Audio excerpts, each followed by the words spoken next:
So, welcome Arnaud. Welcome to Maritime with a French accent, the new podcast. Thank you for coming here.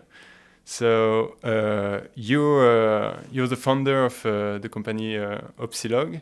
You're an ex-captain. You work at sea for like more than 40 years now. Please introduce yourself for people who might not know you yet. Hello, Maximilien. Thanks for the invitation, and happy to be here today with you. 41 years in the maritime. That's my age. I've been sailing. I'm a former captain, as you said. I've been sailing at sea for about 10 years on different type of vessel, container ships, ro-ro ships, passenger ships, and then offshore supply vessels. And then after that, I knew that I wanted to evolve and to move to a shore position and to maybe find new ways still on the maritime industry to bring my piece. And I've done a business school after that, and then I came ashore working for a ship owner working on the offshore supply industry, one of the leader, Bourbon, and I've been working for the fuel management project inside Bourbon, and that was a great experience. And from this experience, I decided then to create Opsealog in 2015. So that's my background on the maritime, let's say. And what a background! Like, so you're from Marseille. You start becoming like a seafarer, then a captain, then you come to shore, and then you create a successful company in the maritime and digitalization and services. So what pushed you to be into the sea? Is your passion coming from? So as you said, born in Marseille, so the sea is here, and the Mediterranean Sea. I've been when I was younger, used to sail every summer with my parents, going in all Mediterranean place like Italy, Greece, and to bring sailing boats and to make some convoy here and there, so that was taking big part of the summer, and definitely that's also give me the passion of the sea. So my parents like the sea. My brother, older brother, since he was 8 years old, wanted to become a pilot, maritime pilot. So now he's a pilot in Marseille. So that's he's also in the merchant marine industry, and passionate about the sea. I love also scuba diving, wakeboarding, be at sea is a big pleasure for me, professionally and also personally. Yeah, so family business. Yeah. So for people who don't know it, what's a pilot? It's like the small vessel that will guide the big one through like specific place like channels or harbor, like the Marseille one. Exactly, for mainly safety reason. The state is requesting a pilot to do this job and to advise and to make sure that the approaching of the merchant marine vessel is safe and done with the pilot on board, that is giving advice to the captain, so on the arrival and on each departure, the big vessel above 50 meters shall have a pilot on board. So as a kid, you had this experience of the sea with your parents working there, your brother willing to work there as well. What was the next step for you? You started a school, you did the ENSM, or you chose another pathway? Yeah, no, I made the ENSM, so the French Merchant Marine School in Marseille. It was in Marseille. I was not sure to move to that direction. Before I wanted to be a professional tennis player. Okay. Then I understood that it was a bit too late for me, so I moved to why not becoming a ATP doctor to follow the Federer, Nadal, and all that. And finally I said, why not testing maybe this merchant marine school and see where I go with that. So this is where I started. I test my first year at the Merchant Marine School in Marseille. I've been on board container ships going into Caribbean seas and South America Wow. from Europe, and that was an incredible experience. It was the adventure. It was so many unexpected things happens. I discover international crew, Filipino, Ukrainian, and it was such an amazing ambience on board. I really love it, and that's confirmed. So that was in the middle of the year, January and February. During 2 months on board this vessel, and when I came back, I was said, okay, this is really what I want to continue. Because how does it work with the courses you did? How long does it take to become a seafarer? It's like 2 years, 3 years. Then you have a kind of not internship, but you have to go on a ship for how long? Or does it? Yes. Yeah, it's globally you have an exam first to enter the merchant marine school. If you succeed, you have 3 years of study. It's both you are learning both engine and bridge. That's the French approach at the time, and I think it's a good one, because when you are captain, it's good also to have a good notion of what happened in the engine room, and vice versa. So during 3 years you are at school.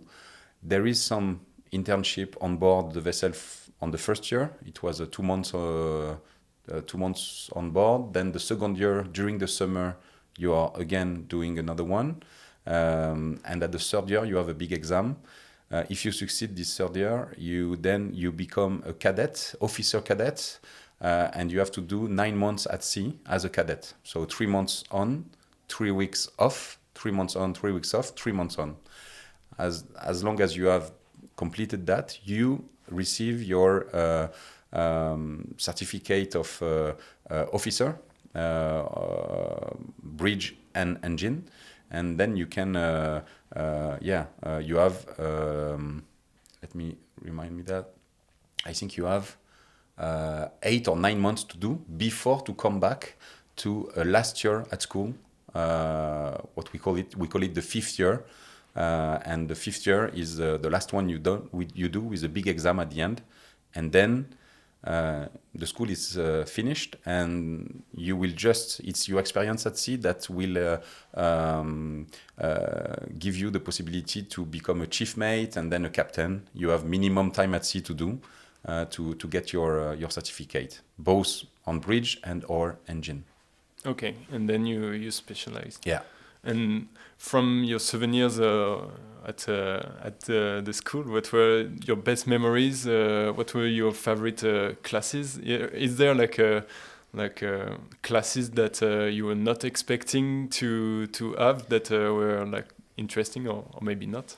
There is a lot of the one I liked the much was it was called exploitation. So it's like you are discovering the different type of vessel, because in the merchant marine you have tankers, you have bulk carrier, you have passenger ships, ro-ro ships, you have offshore supply vessel, you have tankers that carry gas, and you have vessels that are carrying cars and trucks, and each of these segments, it's still the same work that can be done by an officer, a merchant marine officer, but the cargo you are carrying is so much different that you need to learn what are the risks, how to load a vessel with gas, how to load, and that was it was giving us a lot of idea on, oh, maybe I could go on board a gas carrier, or oh, maybe I would like to go on a cruise ship to discover the best place of the world. And it was, yeah, that's I really like it. It was kind of you were dreaming at the same time of and learning, because each cargo carried is a kind of different job. When you are a chief mate, when you are just before to become a captain, you are the one in charge of the cargo loading of the vessel. So you have this responsibility, and loading a gas carrier or loading a dry bulk vessel is it must be challenging. Or for it's completely cars, different, yeah. and so it's our cars, yeah. So it's very, very interesting. I really like that one.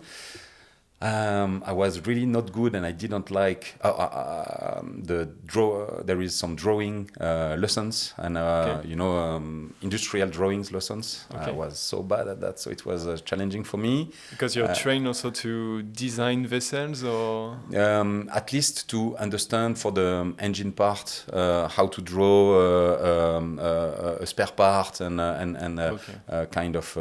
So we were not working on directly on the design of the vessel, but at least to have some notions of drawing, and that was challenging for me. Because there is like a workshop on board, and they can draft new pieces from. Because I mean, when you're on board, of course you have spare parts, and also sometimes you need to create. If you don't have, you need to do it. So most of the vessels used in the past, now it's less and less the case, but used to have a kind of turning part to fascinate and create a spare part. So then you've done the NSM, you got your degree. Yeah. When you had your degree, you already had like let's say a long experience. Not a long experience, but you already have an experience at sea yes. working. Yeah. And then what happened? You started working straight away. You were officer at the time. Yeah. Or did you become like a captain? So the big chance I had is first before to complete my NSM, I was cadet on board in West Africa, and I met a captain that was working on an icebreaker in Antarctica. Oh. And I asked in the same company, and I asked him, okay, can you, because during summer period he was working in Africa, but during winter it was in Australia, it was the summer, and the icebreaker was going to the scientist base, the Dumont d'Urville, to supply Dumont d'Urville Antarctica French base in scientists and in cargo and in fuel. And I asked this captain, when I met him in Africa, I said, Yves, how can I go to with you on board l'Astrolabe? That was the name of the vessel. Okay. And he told me, okay, give me a letter. I will give the letter to the crewing manager, and I will ask for you to join. But it was my first. It was my cadet period was ending, and it was my first time as official officer. So it was a big challenge, because I started on this icebreaker. It was like a dream, leaving from Tasmania to Dumont d'Urville. 2 months on board this icebreaker, a fantastic period. You were in the ice, breaking ice, going to chopper, helicopter to find the best and the faster route to join the base. So that was fantastic. Okay. And because you need to analyze the thickness of the ice. So you receive some documentation for that, but also helicopter that you have on board help you to find that. So I've done 2 months here, and then I went to Australia and New Zealand with my backpack just to enjoy and discover. And then they called me back to come back on the same vessel for the second time, right after my holiday. So I came back 2 months there. So that was the first experience as officer. That was incredible. And then after my 5th year, you first start as a mate, and then quickly at the time, Bourbon was expanding very fast, and they need also their officer to increase their competences and to grow quite quickly in order to take more responsibility. So opportunity to become chief mate came quite faster. So chief mate is just after to become just before to become a captain. So chief mate experience in France, in India, that was very challenging also. India, first time there during the monsoon, and we had a big blackout at sea, and we hit the platform. It was a huge challenge. Then we had the 3 weeks of repair in Mumbai, and that was also a big experience because operate an offshore supply vessel during monsoon with heavy weather, and you need to supply the platform, but you need also to keep in mind safety. And I was not on duty at the time we hit, but I was just finishing my duty, and there is a blackout, so the engine just stopped, and we hit the platform. There is like a lot of repairs to do, and so that was quite a significant experience also. And then I continue as a chief mate, and after that I had the opportunity to become a captain on a vessel that was chartered by the French Navy, and to work on all the anti-pollution parts in Mediterranean Sea and other topics, and that was very, very interesting. So finally, maybe you could give classes at the NSM, the classes you liked about exploitation. Since you've worked on like icebreaker, offshore supply vessel, navy. So and there is so many other that I did not yet discover. So that's the power, I think, of merchant marine is that I have some friends that have been working on cruise ship. I've never been on cruise ship, but it's another world also, and so you have a lot of opportunity to discover new things. And I like also the question of always learning. You're always learning something new, and the merchant marine is also very, very let's say there is a lot of possibility to learn every day more and more.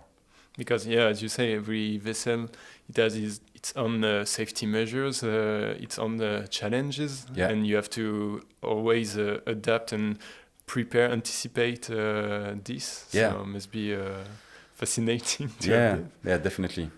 And same for the team on board. Your crew is changing. You are sometimes you have big challenge, and you need to manage with the crew on board and the spare part you have. That's one of my biggest remembers is when you are at sea and that you need to manage a big challenge. Then you need to be strong as a team and to take the right decision and to really work hard to solve the problem quickly. That's one of my best remembers. Is these challenges was very exciting. Okay, and because I guess for the aviation it's kind of the same. When there is more issues, it's when you take off and you land, because you're in the harbor, there's a lot of structure, vessel coming out and in. But when you're in transit, does that often happen that you have a big breakdown or things like that? It's true that compared to the aviation, you have one dimension less, let's say, because the vessel is floating. There is no altitude, and so that's kind of safer. But yes, a breakdown can happen anytime. The worst is when you are close from another ship, so close from the harbor or the quayside, or close from offshore infrastructure, and so this is where you need to react and take the right decision. It can be an engine breakdown. It can be, I remember we were sometimes we were giving fuel. We were giving water to the offshore to the offshore rig, and at some point we had on the deck fuel that overflow from a tank, and don't understand what happened, but in fact we had a freshwater tank that was so much corroded that fuel tank which was next to it was mixing fuel and water, in fact, and we were supposed to give water, but in fact we were giving fuel. So it was and here you need to think, okay, what happened here? We have an overflow on the deck. It seems that it's smelling fuel, but we are giving fresh water. This tank is supposed to have fresh water, and you're like, okay, what we do? There is pollution risk. There is so it's. And the cook was not so happy when he was boiling pasta with. That's example of challenge where you have engine issue and you need to fix it. You need to think. You need to find. You need to. There is no choice. So it's. I like the it's. And when this happens, I guess it's rare, but when there is an incident, small or big, what happened then? You have a report you have to fill. It's like a big golden paper book somewhere, and you're writing down everything, or so. It depends on the incident. Of course, if there is a big safety issue or health issue, the captain needs to write down a rapport de mer, which is a sea report to describe the incident and explain each action the crew and him has decided to take at the time. And so if it's important, yes, that's one thing. If you manage it, sometimes if you manage it quickly, then it's just the issue stay on board, and nobody need to be aware of that. If there is an impact on the operation, the vessel is charterer, so you need to. If there is an impact on for example, a delay because you have charter. That means that there is a company exploiting the vessel, but do not own they are vessel. Renting the vessel and paying for the fuel, for example, and we are when you are a crew, you are more on the ship owner side. You are the one making sure that the vessel is up and running and delivering the operation. So when your issue affect the charterer, for example, you have not been able to transit at the right speed, and so you have some delay. You have a problem with your cargo delivering pumps. You need to let them know. You need to let them know that you have an issue. You need to solve it. Sometimes you have penalties. So instead of paying the vessel 100% of the day rate, they will pay it 75%.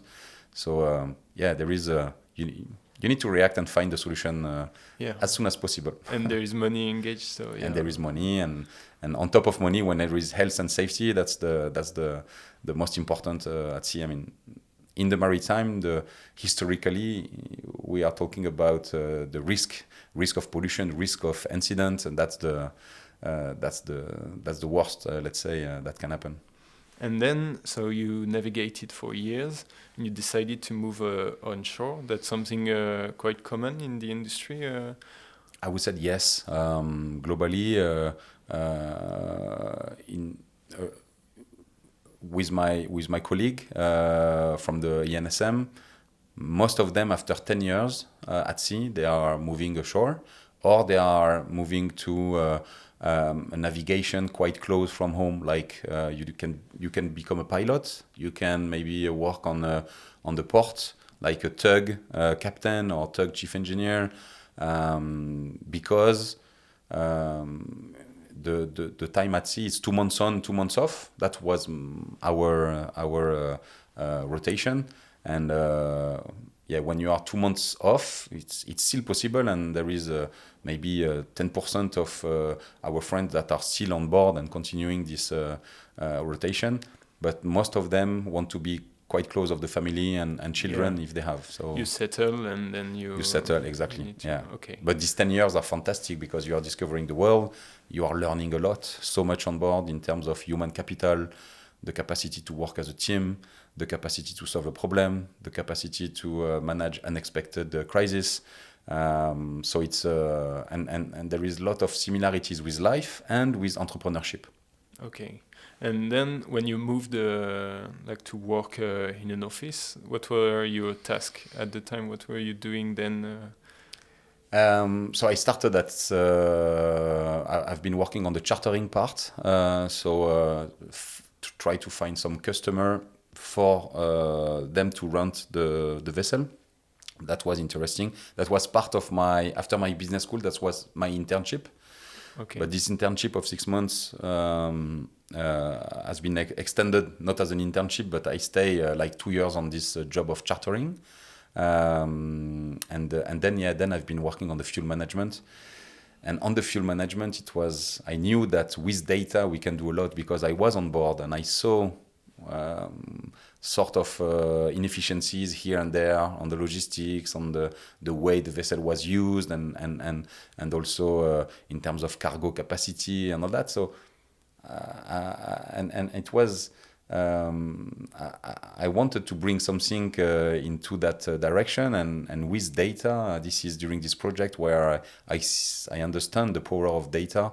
I collected data, and it gave us it opened the eyes on how the vessel is being operated, what are the fuel consumption of the vessel, the emission, and what are the leverage effect that we can activate to be more efficient in terms of fuel consumption, vessel optimization and utilization, and that was fantastic. So that's what I really like onshore during my first work. It was again a discovery, and how much the data is powerful, and when it's well analyzed and well treated, can generate a lot of added value. Okay, so it was in 2015 you founded Opsealog? Yeah. So then after this project, I really believe in the fact that we can bring something new to this market, maritime industry, and specifically for the beginning offshore industry. So created Opsealog end of 2015, and that was we were 3 at the beginning, and now today, as you know, we are like 40 more than 42 employees. So it's a mix of tech and maritime expertise. So we have software experts, we have data experts, support experts, and then we have maritime experts. Now, as you know, we grow. We have a product and innovation team, some data scientists, all the different departments as HR, marketing. So it's now up and running for now nearly 9 years, and incredible story. And I hope that it's a good first part, but I think there is a lot to do, and we have I think ambition, but also good arguments, and from what we have proven so far, and this maritime industry is in big needs of digitalization and decarbonization. So hopefully Opsealog will play a good role in that, in helping, assisting, providing solutions and services to ship owner and charterer for them to increase the global efficiency of the vessels. Okay, because today, like as you say, the vessel, they are like, when we were speaking about having an issue on board or something like this, they have logbooks, they have reports that are still on paper or Excel spreadsheets. Or when you founded Opsealog, was the industry already digitalized and using this data? No, not at all. In 2015, it was still a lot of Excel sheets for the captain and the officer to fill on board every day. Then the same data was entered every week on other reports, but on another way, on other formats. We had like 10 monthly reports. each of these reports need to be sent on one side to the ship owner, but other format was requested to be sent to the charterer. So that was the reporting part was and task was huge on board. So this is definitely what we start from is digitalizing and deploying a software that centralize all this reporting on in the manner of collecting this data in a structured mode and in order to capitalize on it, because most of this data was not used and was dying on email box sent by the captain, but then not used on shore. It was used only in case of incident. So this is where we started. We of course collected data also from sensors when the vessel was equipped. Today, the market is, globally there is 80,000 vessels in merchant marine vessel in the world. There is like 75% of this fleet which is still using paper logbooks. Okay, so bridge logbook, engine logbook, garbage logbook, oil record book, ballast water, and all this data have been on board, and I know that you are really taking care of the data you are filling in this logbook, because in case of incident, so first it's compulsory to fill these logbooks, and then in case of incident, they will be the one that will be looked at for the expertise and understand the incident. So this paper today is this data is dying on paper on board, because after the bridge logbook is completed or the engine logbook, you just close the book and put it on the chief engineer cabin or captain cabin for 3 months, and then after 3 months or after 6 months, sometimes the logbooks are sent to the ship owner office, and here this logbook can stay years, and then after they go to the garbage. It's lost. So and there is so many data here. There is all the operation of the vessel, when the pilot come on board, when you are alongside, when you start engine, when you stop engine, when you have an incident. The weather data are here. So I can see that, yes, the maritime industry sometimes is a bit dreaming on, but everything should be collected automatically. Yes, but globally on the 80,000 vessel, merchant marine vessel today, there is maybe 5,000 that are sending in real time few data ashore. This will increase on the coming 10 years, because the connectivity of the vessel is drastically increasing. When I started at sea in 2000, it was possible to send an email to your family, but with a common box, a common vessel. Okay. You were using the captain email to write a personal email. Now, communication is bandwidths are really increasing, so that's a very good point. And I think the more we move forward, the more the vessel will be also able to send real-time data from engine load, from fuel consumption, from weather data, because on the bridge of the vessel there is all the data is globally centralized on the bridge on different hardware, but globally it's centralized here. So it will increase. This data collection in real time will increase, but it's not because you are receiving data from sensors that this data is good. Sometimes you are not receiving the data from sensors. We are collecting data from sensors for years now. Yeah. Sometimes when you are supposed to receive every minute fuel consumption from 3 engines, sometimes you are not receiving from 1 engine. Then on the best option, you receive everything. When you receive everything, you need to check. Does the data is good quality data? Because sometimes there is error in the data automatically collected. So there is no magic world where everything come and everything is clean and already good quality data. So it's a real job, and that's what we are doing in Opsealog, is collecting data on one side from e-reporting, collecting data if the vessel is equipped with sensors automatically, structuring this data, reconciliating this data, ensuring a data quality level. And how we do that, we have also developed our own model that give us the capacity to make sure that the data coming either from sensor, either from reporting is the good one. We have developing a fuel model that help us to know what should have been the fuel consumption of this vessel in this kind of operation, in this context of weather, and that's our own. So to come back to the point, yes, the more we'll move forward, the more this industry will collect data in real time, but it will still require a lot of expertise to make sure that and to transform all this data into tangible result and action. Today, I truly believe that the best opportunity for this industry, and before to collect data more and more from sensors, is to stop Excel sheet, spreadsheet, and paper logbooks. That's the biggest opportunity for this industry to move forward, and at least to be able to clearly have a great vision of what we call the vessel operational profile.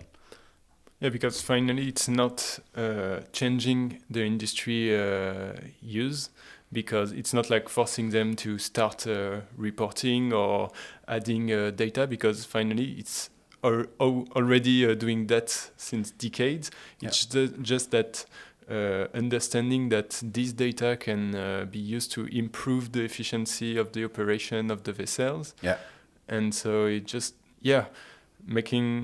finding a way, a tool or a way to gather this data, exploit it, use it, and then get insight from it. And this is not easy. As you said, you can have a sensor, but if you're not able to know if the data is good quality one, it's not because I have a connected watch that it means that it's working well. I can take off my watch and I will have 0 pulse, but that does not mean that I'm dead. It's just that I have this. So I need to understand when the sensor is working, when it's not, if it's collecting well the data. So it must be fascinating to and I mean today, as you said, you're right on the fact that what we do is we are reducing the reporting workload for the crew. That's a key point. Yeah, finally it's a benefit for them. They are fed up, of feeding 10, 15 spreadsheet every day, every week, every month. That's and on top of that, the logbooks. So one of the key points is to reduce the workload from the reporting part in centralizing this e-reporting. That's one. Then today they are feeding so many spreadsheets and logbooks, but they are not benefiting with from the data they are inputting. Yeah. This data is just dying. It's lost on email or looking only if there is an incident or. And so I think the goal also and our responsibility is also to collect this data in a structured way, and also to give back feedback to the crew and to the shore people with an added value on here's the data you have inputted. We have mixed this data with sensors data. We have checked the data quality, and here is the result of how your vessel have been operating, performing. What are the way we can improve together? Maybe tomorrow the efficiency of the vessel.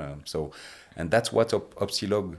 When we create Opsealog, we do not want just to create a software that it's just collecting data or sharing a KPI on the fuel. We have created this company based on a model called efficiency as a service.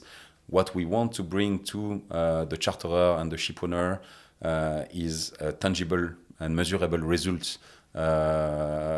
Could be CO2 savings. It could be savings by reducing the cost. It could be increasing the performance.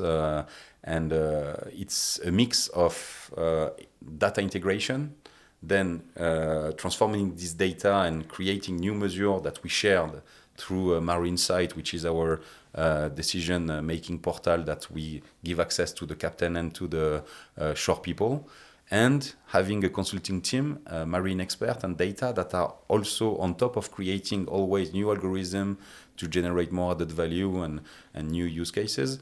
They are also looking at the data and organizing efficiency meeting remotely with our customer to transform this data into action. And that's super interesting because it makes totally sense with your background, because you can see that from your experience you've understood like a real needs from the crews, etc. By now you have Streamlog, which is the tool that help reporting, automating the reporting, and make sure that the quality data is there. Yeah. But also on the charterer, ship owner aspect and onshore aspect, to really like bring value to them and efficiency in the way they operate ships by sending them good quality value, Yeah. predictive models, and do something from this data to like save fuel or be more efficient in their operations. Yeah, definitely. And since you're a former captain, you know what you're doing when you recommend some actions to a ship, I guess. And in the company, I've seen there are like former seafarers also. So there is this consultant base. Did you had the idea when you founded Opsealog, you wanted it to be like for seafarer by seafarers? Yeah, definitely. And that was the challenge a lot of companies facing, is to make sure that we have experts from the industry, from the maritime industry, working with data and software experts. It's not always easy, but to do that in the industry. So that's we took this challenge and we put it as the heart of Opsealog. Is what we will succeed on is to generate added value from the mix of expertise between maritime and tech experts. And this is what we have done and what we are doing every day. So because we want to be pragmatic and generate tangible. When we were talking about the energy transition, I mean, there is 80,000 vessels in the world today. The life cycle of a vessel is 20 to 30 years. Globally, the net zero solution does not exist. So, which means that today the market is clearly in a wait and see mode. There is no so much new built vessel because first, because the ship owners, because the net zero solution does not exist yet, they don't know exactly which vessel they should build. So most of the time they are building the same vessel as they built 10 years ago, but with new engine, with more efficient engine, but the same propulsion type. There is no main innovation. Exactly, because secondly, because today we are talking about a market of 2,400 billion of euro for the coming 20 years to decarbonize this industry. But today, the banks, the charterer, the ship owners really need to work together in order to share the risk and allow this market to innovate. Because the ship owner alone cannot take the risk of okay, I will do a new vessel with a new fuel, but then if the fuel is not available, or if the new fuel has a cost, an incredible cost, then the ship owner will not only lose a lot of money, but maybe will put at risk his company. So we need to be pragmatic and to work with the actual fleet and to try to with the data. I think the data is the common denominator of acting now with the actual fleet by reducing from 10 to 15%. There is a lot of way when you are comparing sister ship, when you are taking a step backward on the data, looking at the fleet level, you can definitely find leverage effects here and there and generate 10%, 15% is really something doable. We are proving it every day in Opsealog. And then the data will also be the key ingredient in the 10, 15 years of experimentation this industry is moving to. Because if you don't have the baseline, the starting point before to innovate, you will not be able to measure the impact of your innovation. If you are testing a new propulsion or a new fuel, but you don't have the baseline from where you start, after your innovation, you will say, yeah, it was a good test. Yeah, but what is the gain or what is the loss? Does this innovation is a success or not? If you don't have data, you will not be able to prove anything. And And just to tell the savings you've done is not enough. You need to prove it So more and more. It's a double benefit because you can act now to generate savings and help the people getting visibility over their operations. Yeah. But as you say, it will also help the innovation when it will be launched to prove it's going in the right direction. Yeah, and it's available now. It's as I said always in Opsealog, our fuel in Opsealog is the data, and the more we have today, that data is available, and the more we'll move forward, the more fuel will be available. We are working today in Opsealog on an R&D project of 3 years called Cassiope, sponsored by the French government, and we receive also help and subvention from the government to develop that. And it's consisting of collecting 3,000 new data points every second. It's huge. To generate 5 to 10% of additional CO2 savings and fuel savings. So what I want to say here is that the data is available, is the common denominator today, and the more we will move forward, the more we will have data in terms of granularity, frequency, type of data. So the more we will be able to transform this data into action. But this is a real expertise. I mean, this is, I do not, according to the market and to the challenge of decarbonization, I think it's too late for to start an internal project on a ship owner, on a charterer side. I don't say that only to bring business to Opsealog, but I think it's a real expertise. I mean, you need software expertise, data expertise. You need to create a platform. You need to have a master data. You need to make sure the data quality is here. You need to make sure that you are able to integrate all this data in real time. You need to transform this data into action. You need to organize efficiency meeting. I mean, it's the core business of Opsealog, and what I like also is that we can see that ecosystem is more and more present now because it's sometimes complicated from a customer point of view to see what's the difference between Opsealog and a hardware company, or what is the difference between Opsealog and a pure software company. And the more we are moving forward, the more we are not the only one to work with a customer. There is also other company. And the more we are moving forward, the more we will exchange data between the company and generate more added value. So it's good also to see that this is progressing on the right direction at a slow speed, but globally progressing.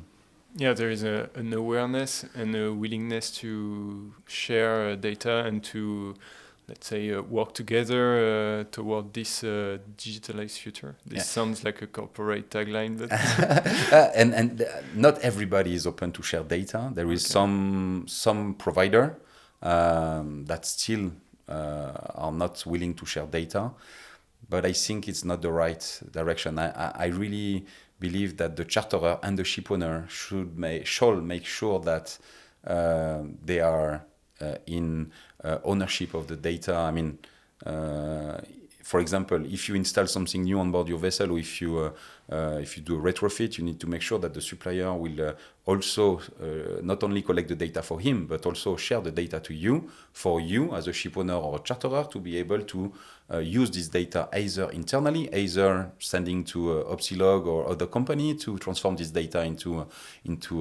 added value. And I've seen in your communication, there are like a partnership with the ENSM, with the school.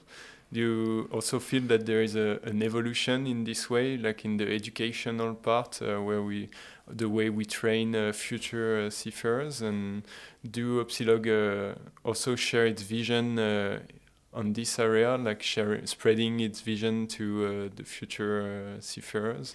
So is there a change on the school? I mean, and on the different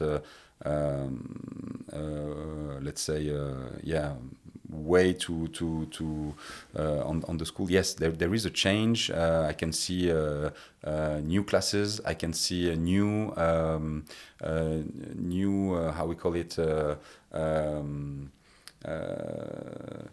There is different type of options also. You can now there is a class where they are not training you to become a seafarer. They are training you to become a maritime engineer, expert to work ashore. So that there is a lot of change. So that's a positive one, I think.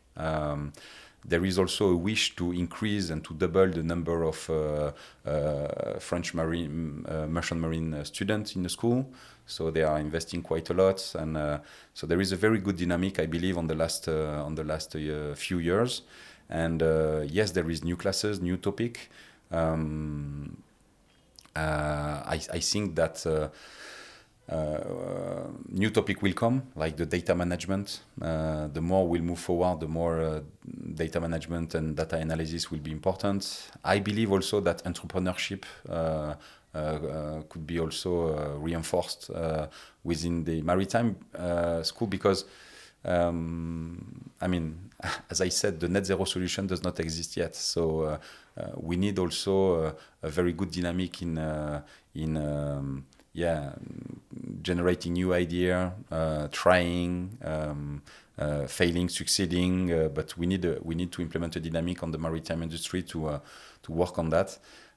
Also, I believe we will see, but the in terms of propulsion, we can see that the sales are also coming back.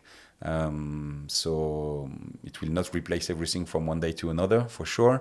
We will need a lot of sailing boats to if we want to keep the same amount of cargo carrying at sea in the world. But that's also a question we should think about. Do we need to, of course, carry all this around the world in parallel of the reflection? But the sailing is also one, I think, of the innovation on the last years. I see as very interesting. There is big challenge still ahead of this technology, but it's progressing with more and more companies that are working on it, and maybe I mean it's another way to navigate. So I'm sure that new classes and new topic will be around that at school. And that might attract also more people. Yeah, definitely. So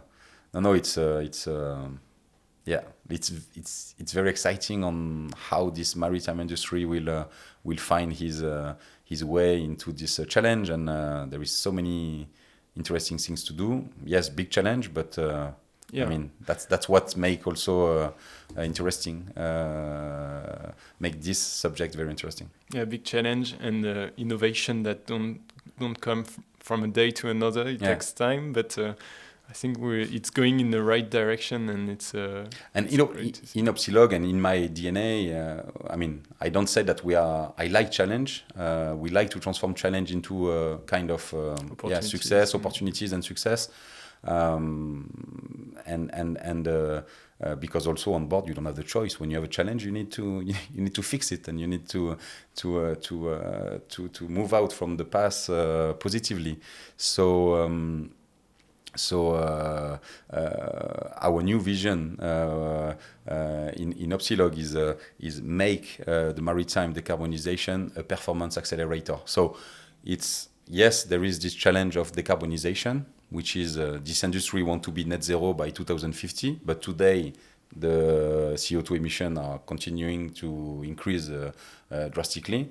So here's the challenge, and yes, there is this challenge, but there is this challenge, and there is an opportunity to increase the global performance of this industry. Not only the CO2, but also how we are using the vessel, how we are carrying this cargo, the port congestion. So there is opportunity in many ways, and that will help also this market to move toward this decarbonization path. Okay. Thank you, Arnaud. Thank you for your time, for sharing your experience and vision today. Thank you to those who listen this podcast. I hope you've enjoyed it, and we will come back soon. You can find us on our social media, on LinkedIn mostly, and on our newsletter by email. So stay tuned, and bye-bye. Thank you. Bye.